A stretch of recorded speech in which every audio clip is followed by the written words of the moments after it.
These two songs by Elvis are a really fun listen. I cannot help but smile when I watch and listen to his performances. His energy and enthusiasm about entertainment is kind of infectious and that's kind of why he's so legendary. There really has not been another artist that can quite compare to Elvis because his style is wholly unique. I do not have the sort of mindset that some people have toward Elvis because I think all musicians are valid, regardless if they are singing properly or not. And that was the criticism a lot of the time was people thought he was actually using bad technique. But I think an artist is successful when they stay true to themselves, and that's what he did. So I don't have a problem with the way that he sung or his dancing. And these two songs are kind of the best way to really know what he's about because he doesn't hold back at all in these two singles at all. If Elvis was good at anything, it was creating a song that allowed listeners to have fun. And I've known Hound Dog for as long as I can remember. I was always attracted to his unique voice and singing style because it was so different than anything that you would hear on the radio when you were growing up. And these songs are not intricate or deep, but that's not what he's trying to do at all. And I'm not sure what that feeling is, but Elvis just makes you kind of feel like youthful. He's got that young energy that really resonates with people around the teenage years, adolescent, young adults. His dancing energy and singing style combined with his simple and catchy lyrics in his songs combines to create such a timeless record here with these two songs. Although I understand why some people may have been resistant toward these songs when they came out, classically trained musicians such as Sinatra did not appreciate Elvis's free and easy style.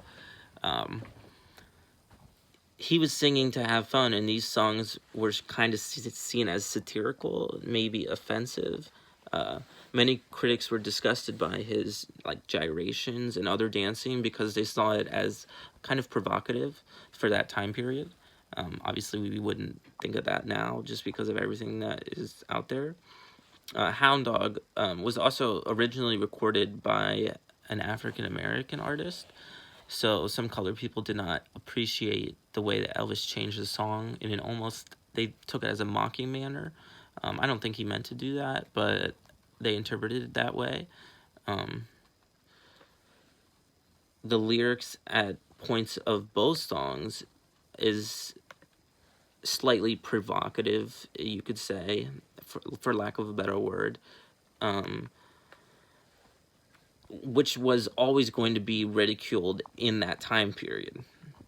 In Hound Dog, he is practically saying, screw you to someone, so the title is almost seen as a derogative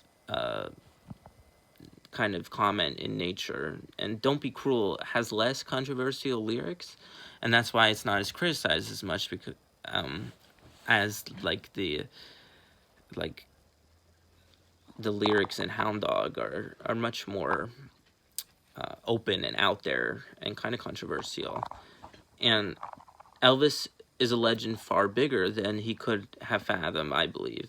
So it would seem that he proved all those critics wrong by how popular he got. That unique expression of emotion that he exuded is unmatched in the history of music, and that's why he'll be remembered forever because of that. For the second question, I'm going to interpret that question as asking what my favorite classic rock and roll artist is. As a fan of all types of music, it's going to be difficult for me to highlight just one artist as my favorite in the genre of rock and roll. This type of music is more than just noise. Then it's almost like a culture, that rock culture, kind of. I wouldn't say counterculture, but rebellious in a way. When people think of the 60s, 70s, and 80s, they always associate music to the history of America in those decades. And my dad can tell me the year and month that specific rock albums came out in the 70s and 80s. Sometimes he'll attach a certain memory from his teenage years to an album that came out around that memory. So I thought that was pretty interesting. And I'm pretty sure that many other people remember things that way too. And to answer your question more specifically, I think one of my all-time favorite rock and roll artists is Tom Petty, and the Heartbreakers was the band. For me, he sounds like I imagine it would have been to grow up in the 80s and 90s. I can listen to his catalog for long periods of time and get lost in the feeling of almost like a nostalgia in a way, that classic rock sound.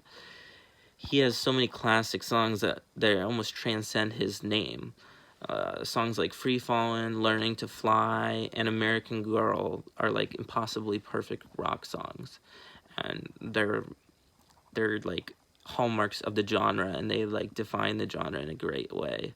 Lots of people know these songs but don't even realize that it's Tom Petty, because the song title is bigger than his name almost. So my favorite Tom Petty song is actually Mary Jane's Last Dance.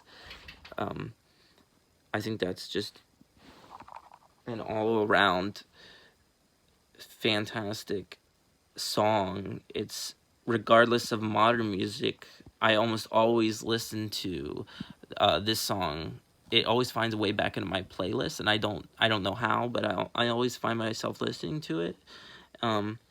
It gives me a sort of sobering feeling, and I can't really understand that, but I just kind of picture driving down an open highway in the middle of the summer with the windows down every time I listen to him, and especially Mary Jane's Last Dance. It gives you kind of a relaxed feeling, and and rock and roll, it can get you relaxed and get you hyped up. There's a lot of different emotions that come with it, but the whole point is expressing emotion and, being open about things, and not, it's not a subdued genre. There's a lot of high emotions, and that's a good thing for music, and that's what art's about.